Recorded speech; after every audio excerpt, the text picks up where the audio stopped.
Well, meantime, the Trump-Harris debate still making waves across the nation this morning. So how'd the candidates do, and could it make a difference this November? Our correspondent Sarah Williamson went to voters to find out their thoughts. Old, same old. Still don't know anything about Kamala, and we know what we know about Trump. We were hoping for different questions, honestly, to be asked. So a little disappointed in the whole experience overall. So we didn't get the answers that we were hoping for because the questions weren't asked. Yeah, I mean, I feel like he has a plan, and we still don't know what her plan would be, if there is a plan. Oh, geez, you know, it's, I gotta say, I didn't really like the format. I didn't like the fact that there weren't, like, a lot of people there in the audience. I kind of like to see more of that kind of, like, how humans are actually interacting in the moment. I thought it was a little stilted. Yeah, it almost felt like some of the tangents became debates of their own, I'll tell you what. I think a little bit, that's a factor, a little bit. Because now it's more of a personal attacks. And if they just can keep it together and stop attacking each other, we'd be okay.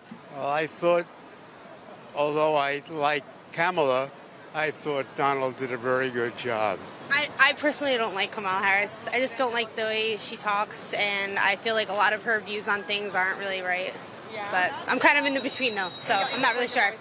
So as someone who's sitting in the in-between, did you think that the debate moved the needle for you, or anyone who is an undecided voter? I'm still really torn, so I'm not really sure. I'm like really dead in the middle. So I feel like right after October 7th happened, I feel like very shortly after, she was talking about like Palestinians being discriminated against, and I feel like she didn't focus as much on the issue as she should have. That's something that really like scared me away. Yeah. I turned it off in 5 minutes because I didn't like the direction it was going in. I didn't like what Kamala was saying. Reading all sorts of different reviews, and they said that is really not easy to tell. Some reviews said he won, some reviews said she won. We'll see what happens. Would you like to see another debate? I don't know if it's going to really change anybody's mind. Most people who are voting, I think, have their minds made up already, and whatever they say, it's not going to really change it. I think it'd be just a waste of time.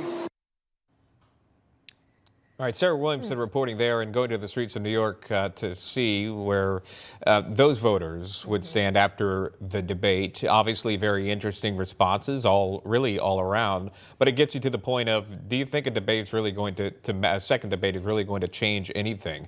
I think what you hear the most is many people want to hear from Kamala Harris. Someone sit her down, make her answer the questions, because they're limited in this fashion of a couple of minutes. They ask her, why'd you pivot on her policy? Well, my values haven't changed. Let me get to why it changed on fracking. My position's been clear since 2020. No, it hasn't. You've been on record more than 5 times saying that you wanted to ban fracking, that you wanted universal health care, which would get rid of private health care. All of a sudden, that is different. A ban on assault rifles, or assault-style weapons, and so much more, but you don't have the time to press that during a debate. I was going to say abortion, the topic of abortion, right? Yeah. Because that was a moment in the debate where I found she was very confident in either scripted remarks or in remarks that she said time and time again. But I noticed that the moderators didn't press back when Donald Trump had mentioned, any limits on abortion. They could say, Madam Vice President, do you believe abortion should be legal at 7 months? Do you believe 8 months, 8.5, 9 months? There was no, follow up there. It just slid away onto the next question, and then it was back at Donald Trump.